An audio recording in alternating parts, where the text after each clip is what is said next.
के गोट में आज हमारे साथ शहर के युवा केशांत लोढ़ा हमारे बीच पहुंचे हुए हैं। केशांत लोढ़ा के बारे में एक बात बड़ी स्पष्ट है कि संघर्ष का दूसरा नाम लोग केशांत लोढ़ा को मानते हैं। शहर की सही जिलों की समस्याओं पर उनकी हमेशा पैनी नज़र रहती है। धमतरिया के गोट में सबसे पहले उनका स्वागत है। धन्यवाद।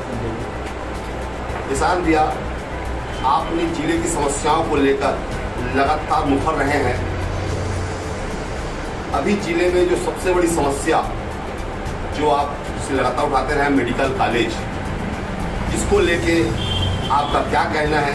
धमतरी में अभी तक मेडिकल कॉलेज की घोषणा क्यों नहीं हुई है? इस संबंध में आप अपने विचार रखते हैं। धमतरी में लंबे समय से ये मांग उठ रही है जिले मुख्यालय होने की वजह से।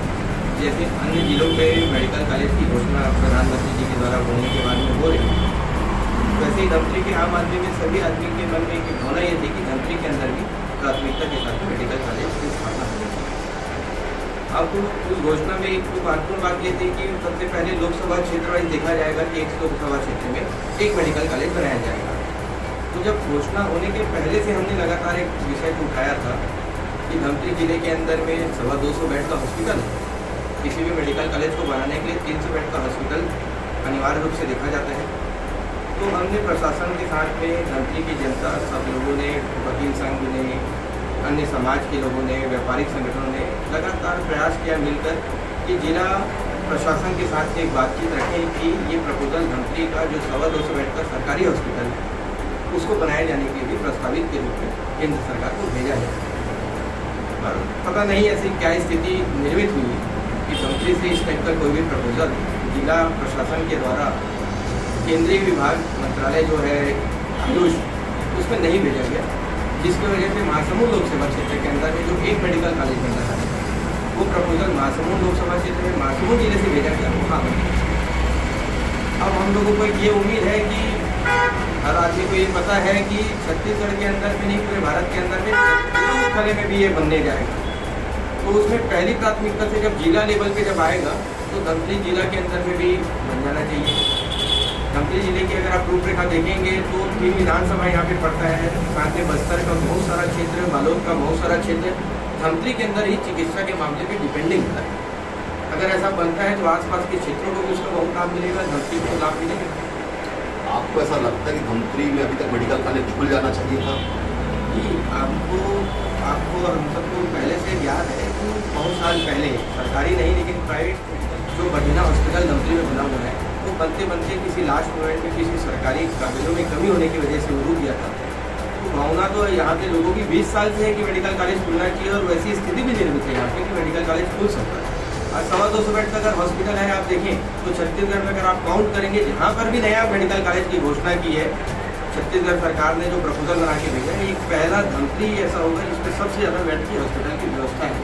उसके बाद भी यहाँ पे चूक हो जाती है और मेरा मानना है कि कहीं ना कहीं धमतरी की जनता के साथ में लगातार अन्याय होता है और यहाँ के लोग बर्दाश्त करने का आदत है और बर्दाश्त करते हैं। धमतरी में जो शासकीय अस्पताल है, धमतरी के अलावा बस्तर, बालोद सहित कई जिले के लोग इलाज कराने में आते हैं, उसके बाद भी शासन की अनदेखी के पीछे क्या कारण हो सकता है? देखिए, मेरा ये मानना है कि जो जनप्रतिनिधि होते हैं किसी भी क्षेत्र के, जब ये बड़े प्रपोजल जाते हैं तो उनकी महत्वपूर्ण भूमिका होती है और उसकी भूमिका प्रखरता के साथ में, मुखरता के साथ में और अग्रेसिवता के साथ में ऐसे बड़े प्रपोजल को लेने के लिए आपको कटिबद्ध होकर मेहनत करने की आवश्यकता पड़ती है और मुझे वो चीज़ें यहाँ पे कम देखने के लिए महसूस होती है, ऐसा मेरा ये पर्सनल व्यक्तिगत विचार है।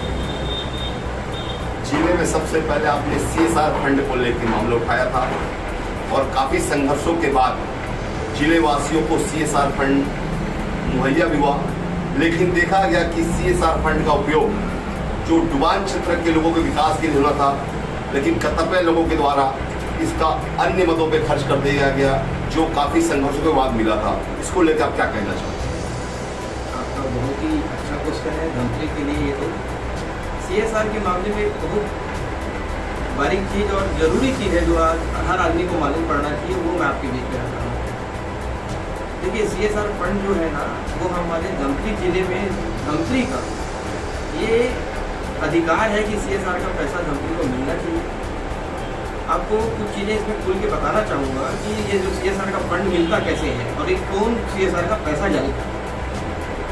देखिए, जब गंगरेल बांध का स्थापना हुआ तो गंगरेल बांध का जब निर्माण किया गया तो धमतरी के लोगों के मन में और कल्पना में ये बात थी कि ये कहीं ना कहीं एग्रीकल्चर के लिए गंगरेल बांध का निर्माण किया गया, लेकिन सही मायने में उसका एक प्रोजेक्ट रिपोर्ट हमने हासिल किया। जब गंगरेल बांध का निर्माण किया गया तो उसमें इस प्रोजेक्ट में स्पष्ट तौर पे लिखा हुआ है कि गंगरेल बांध को बनाने के पीछे भिलाई स्टील प्लांट को पानी देने के लिए पानी की आवश्यकता पड़ रही है, जिसके कारण धमतरी के अंदर में एक स्टोरेज बनाया गया, गंगरेल बांध का निर्माण किया गया। उसमें उस समय के जो केंद्रीय मंत्रालय इस्पात एवं खनिज मंत्रालय के द्वारा उस पूरे प्रोजेक्ट में 33% पैसा उस प्रोजेक्ट को बनाने की खर्च किया। और जो यहाँ से एक नहर गई है जो भिलाई स्टील प्लांट को जाती है, वो सिर्फ पानी देने के लिए किया गया है, जिसपे पूरा 100% पैसा इस्पात एवं खनिज मंत्रालय के द्वारा लगा। अगर ये निर्माण का कार्य गंगरेल बांध को पानी देने के लिए बनाया गया है, जैसा कि आप कभी भी ना पानी के लिए किसान जब मांग उठाते हैं तो देखिए कोई भी क्षेत्र रहता है जहाँ पे डैम बनाया जाता है तो उसमें रूल ये होता है कि 3 TMC पानी निस्तारी के लिए कहीं पे भी अगर स्टोरेज बनाया जाएगा तो पहली प्राथमिकता निस्तारी, दूसरी प्राथमिकता अगर ये एग्रीकल्चर के लिए होता तो ये एग्रीकल्चर को पानी देने के लिए होता, लेकिन गंगरेल बांध के रिपोर्ट में और उनका भिलाई स्टील प्लांट के साथ एक एग्रीमेंट है कि 6 TMC पानी, जब भी डैम में अगर 10 ही TMC पानी है तो 6 TMC पानी पहली प्राथमिकता तो भिलाई स्टील प्लांट को दिया जाएगा, एग्रीकल्चर उसके बाद प्राथमिकता में आता है। अगर ऐसा है तो मेरा ये मानना है कि गंगरेल बांध को जब बनाया गया तो 52 गाँव डुबान में, और वो जो 52 गाँव डुबान में आए हैं वो भिलाई स्टील प्लांट को पानी देने की वजह से आए हैं। और CSR में स्पष्ट तौर पर एक रूल है कि कोई भी इंडस्ट्री जिसके कारण उसको लाभ मिला उसके कमाई का 3% हिस्सा ऐसे क्षेत्रों के विकास के लिए खर्च करने जो लोगों से प्रभावित हुए। तो गंगरेल बांध सन 1976 में बना, 1976 से लेकर आज तक CSR फंड हमारे उठाने के बाद एक बार आया, भिलाई स्टील प्लांट हम मिलने भी गए और वहाँ पे पहली बार में चर्चा में उन लोग एक्सेप्ट किए कि भिलाई स्टील प्लांट को जब हमने प्रोजेक्ट पूरी काफ़ी दिखाई तो एक्सेप्ट किया, भिलाई स्टील प्लांट को पैसा देने का चालू भी हुआ। लेकिन ये व्यक्तिगत तौर पे हम लोग जुड़े, शहर समाज के लोग जुड़े, हमने BHP में जाके चर्चा भी की, पैसा मिलना भी चालू हुआ।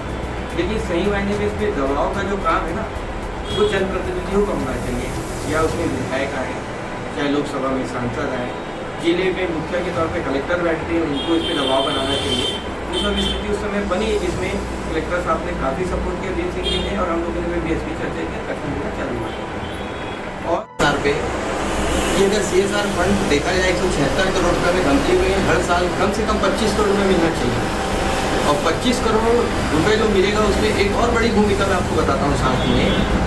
अगर गवर्नमेंट को अपन प्रपोजल बनाकर भेजते हैं कि हम हमारा पैसा 10 करोड़ रुपये लगा रहे हैं तो उसके अगेंस्ट में हम सामने से फिर से 40 करोड़ रुपये और मांग सकते हैं गवर्नमेंट से। एक रूल है गवर्नमेंट में कि अगर स्थानीय शासन के द्वारा अगर कुछ पैसा दिया जा रहा है, कोई प्रोजेक्ट बनाना चाह रहे हैं, जैसे मेडिकल कॉलेज की बात आती है, मेडिकल कॉलेज बनाने के लिए मान लो 50 करोड़ रुपये का खर्च हो रहा है और CSR से अगर हमको 10 करोड़ रुपये मिलता है तो बाकी चलो 40 करोड़ रुपये हमको शासन से बहुत ईजी गोइंग पे मिल जाएगा और मेडिकल कॉलेज का भी निर्माण किया जा सकता है। ऐसे बहुत सारी योजनाएं हैं जिसपे हर साल शासन पे हम बड़े रूप में विकास के कार्यों पे पैसा लाके खर्च कर सकते हैं। इसलिए CSR फंड को स्टेट गवर्नमेंट में जो कलेक्टर बैठे हैं, विधायक हैं, हमारे सांसद हैं, BHP से लगातार दबाव बनाकर लिया जाना चाहिए, ये मेरा मानना है, जिससे सही मायने में धमतरी में विकास के अच्छे काम हो सकते। आपके संघर्षों के बाद CSR फंड होने में आया है, लेकिन देखा गया कि CSR फंड का उपयोग जिन कार्यों के लिए होना था उस कार्यों को नहीं किया गया, अदर कार्यों में उसको खर्च कर दिया गया, जबकि CSR फंड के लिए शासन के दिशा निर्देश हैं सिर्फ डुबान क्षेत्रों में उस कार्यों विकास कार्यों में खर्च करना था। इसको लेकर क्या कहना चाहिए? देखिए CSR फंड भी मैंने काफ़ी बारीकी से जब उठाया था तो अध्ययन किया था। उसमें रूल ये है कि जो क्षेत्र प्रभावित हुआ है उससे 7 किलोमीटर के दायरे पर आपको उस फंड को खर्च किया जाना चाहिए, एयर डिस्टेंस काउंटिंग होता है।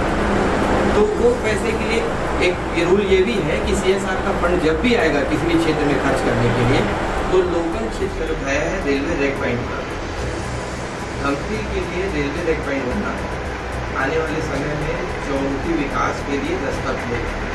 अगर रेलवे रेक पॉइंट धमतरी में किसी भी कारणवश अगर नहीं बना तो जो नुकसान आज तक धमतरी को हुआ है उससे कई गुना और ज़्यादा नुकसान है। लेकिन मुझे ऐसा लगता है कि पूर्व में कुछ सामाजिक संगठनों के साथ में, चैम्बर वालों के साथ में मिलकर, राइफल एसोसिएशन, आर्मी एसोसिएशन, हार एसोसिएशन वालों के साथ में मिलकर हम DRM सर से मुलाकात की। उस मुलाकात में उन्होंने स्पष्ट कहा था कि धमतरी में बनेगा, क्योंकि हमने जो डिटेल दिया था कि रेलवे को अगर धमतरी में रेक पॉइंट बनाया जाता है तो रेलवे विभाग को कितना उसका लाभ मिलेगा, उसको देखकर वो कन्विंस थे कि रेक पॉइंट जो है धमतरी में ही बनेगा। और उन्होंने ये भी हमको कन्विंस किया था कि ये टेंडर जो है इसके हिसाब से ही निकलेगा। लेकिन लगातार बीच बीच में समाचार पत्रों के माध्यम से जो हम देखते आते हैं कि कुछ जगह में ऐसा सुनाई में आता है कि पास के विधानसभा क्षेत्र के लिए चिट्ठी जाती है कि रेलवे रेक पॉइंट वहाँ बने। हमारा वहाँ बनने पे कोई विरोध नहीं है, बस विरोध इसी बात का है हमारा काट करवाना। अगर ऐसा किसी भी परिस्थिति में होगा तो मुझे लगता है कि धमतरी शहर में बहुत ज़्यादा जन आक्रोश होगा और आंदोलित भी लोग होंगे एक साथ मिलकर। उसको ध्यान में रखते हुए इस पर निर्णय लिया जाएगा, ऐसा मुझे लगता है। एक अभी और रेलवे विभाग से जानकारी लगी कि बस्तर तक का सर्वे धमतरी से कांकेर रेल लाइन का सर्वे का काम प्रारंभ होने जा रहा है। इससे अगर मानकर ये होता है तो धमतरी वाले कितनी बड़ी सौगात होगी। इससे अच्छा तो कुछ हो ही नहीं सकता।